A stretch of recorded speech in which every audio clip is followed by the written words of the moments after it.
¿Qué tal? Muy buenas noches. ¿Por qué han decidido poner finalmente esta querella contra Zapatero? Bueno, porque entendemos que es una responsabilidad de Vox. Nos hemos comprometido a luchar con todas nuestras fuerzas, y más ahora que tenemos representación en el Congreso de los Diputados, hacerlo para que no quede la más mínima impunidad de los terroristas, para que no quede tampoco impune quienes han utilizado las instituciones y especialmente el Gobierno de la Nación para colaborar con la organización terrorista. Y lo hacemos, por supuesto, porque creemos que es el mejor homenaje que se le puede hacer a las víctimas, el perseguir a los terroristas, perseguir a los que han colaborado con ellos y rendirles el homenaje de la justicia que esperamos que den los tribunales. Delgado pide a Vox que actúe con responsabilidad y les llama frívolos por llevar esta iniciativa al Congreso. Bueno, hablar de responsabilidad y de frivolidad por quienes parece que miran a otro lado cuando los terroristas se sientan en las instituciones, cuando miran a otro lado cuando en España hay más de 300 casos de asesinatos que no han sido resueltos, o quienes miran para otro lado cuando se derogaron doctrinas como la Parot, que venían a decir que no podía ser igual la pena para quien había asesinado a uno que había asesinado a 20, pues no es hablar de frivolidad y de responsabilidad, es hablar simple y llanamente de cobardía o colaboración con el terrorismo. ¿Cómo vivieron anoche en su partido la entrevista a Arnaldo Otegi en Televisión Española? Y por cierto que Rocío Monasterio no acudió a la tertulia como se había anunciado desde el propio programa. Por supuesto que no vimos esa entrevista y lo vimos con verdadera pena y con verdadera rechazo, ¿no? Porque es absolutamente indigno el que desde una televisión pública se le dé la voz a un terrorista, se le esté intentando blanquear al terrorismo y a las organizaciones terroristas y con ello formar parte de una etapa más de esa hoja de ruta, de ese proceso de blanqueo del terrorismo con el que mañana saldrán negociando, con el que mañana saldrán poniendo en la calle a los terroristas y va de la mano del otro proceso, el de ruptura de la unidad nacional y del ordenamiento constitucional, que es el que siguen blanqueando a los golpistas de Cataluña. ¿Por qué no ha acudido hoy a la Cámara Baja a ese homenaje a las víctimas del terrorismo? Pues porque no íbamos a participar de una farsa. Esto no era un homenaje a las víctimas. Esto era una farsa, un intento de blanquear en las instituciones a los terroristas.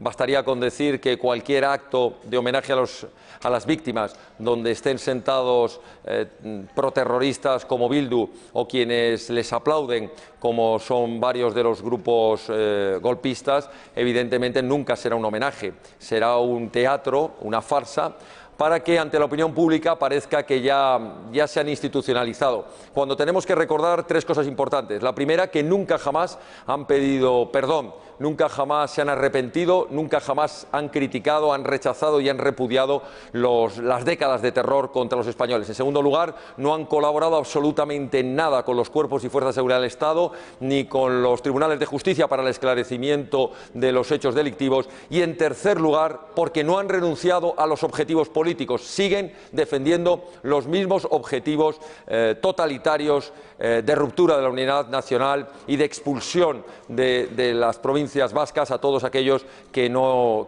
se sometan al dictado de su terror. Por tanto, es imposible hablar de blanqueamiento ni hablar de normalización con los terroristas sentados en el Congreso de los Diputados. Ayer su grupo político registraba una iniciativa para estudiar la situación de los militares que cuando cumplen 45 años se ven obligados a dejar el ejército. ¿Qué proponen desde Vox para evitar el abandono de estos servidores? Bueno, nos parece que es algo de justicia.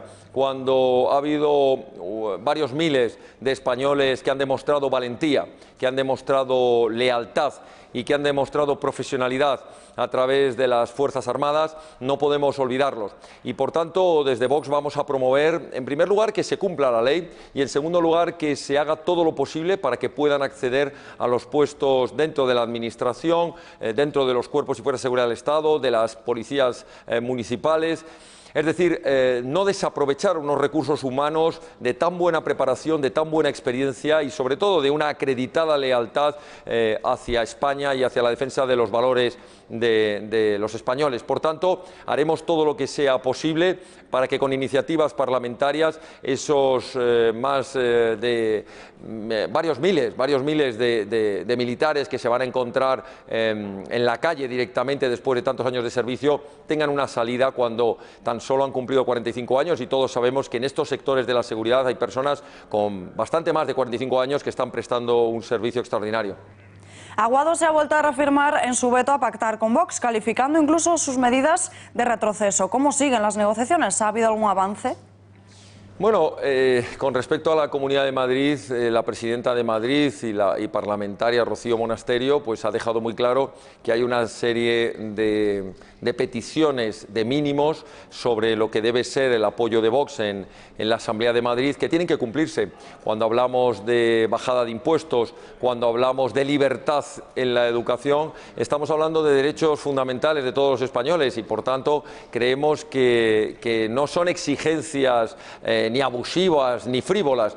Lo que ocurre es que hay algunos que juegan con lo que significa la libertad, con lo que significa el progreso, con lo que significa al final la decisión, por ejemplo, de unos padres a no ser adoctrinados en las escuelas. Por tanto, creemos que las peticiones que se están haciendo para poder apoyar un gobierno de la Comunidad de Madrid son absolutamente normales. Es más, me atrevo a añadir, creo que las apoyan la inmensa mayoría de los votantes del Partido Popular y de Ciudadanos. Por tanto, no entenderíamos que hubiera un rechazo, salvo que lo que se pretenda es seguir poniendo cordones sanitarios, exclusiones y vetos precisamente al partido que está defendiendo la Constitución, la unidad de España, la libertad, etcétera. Por tanto, no lo entenderíamos. Ojalá recapaciten y ojalá escuchen a sus votantes y a sus propios afiliados y comprendan que Vox ha venido para enfrentarnos a las políticas de la izquierda, no a ponerle alfombras como pretenden algunos.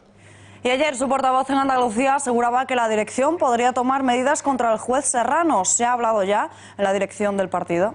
No, esto no es así. Es decir, lo que ha habido es una posición de un partido que tiene una voz nacional, que tiene un proyecto nacional y que tiene unos portavoces nacionales que asuntos que exceden de la competencia territorial. Este no es un asunto que se pueda circunscribir en el ámbito de Andalucía. Es uno de los temas nacionales donde los portavoces que están autorizados a hablar sobre estos temas dejaron muy claro cuál era nuestra posición, que para que todo el mundo lo entienda es muy clara. En primer lugar, el respeto absoluto a las resoluciones judiciales. En segundo lugar, no caer en maniobras de tergiversación mediática con respecto a lo que les interesa hablar de algunos. Estoy refiriéndome a que solo quieren hablar de algunos delitos ocurridos en algún sitio, como es en este caso los de la llamada manada de los Sanfermines, y se olvidan, por ejemplo, de que desde que en el 2016 ocurrieron esos hechos hasta el día de hoy ha habido más de 101 casos de agresiones sexuales grupales, es decir, llamadas manadas, y de esos no habla nadie. Tal vez porque el 70% de los integrantes de esas manadas eran extranjeros y dentro de los cuales había un importante grupo de magrebíes. Y claro, los delitos parece que hay que tratarlos de distinta manera dependiendo de si somos españoles los delincuentes o son extranjeros y sobre todo si son extranjeros magrebíes. Javier Ortega Smith, gracias y muy buenas noches. Muy amable, muchísimas gracias a ustedes.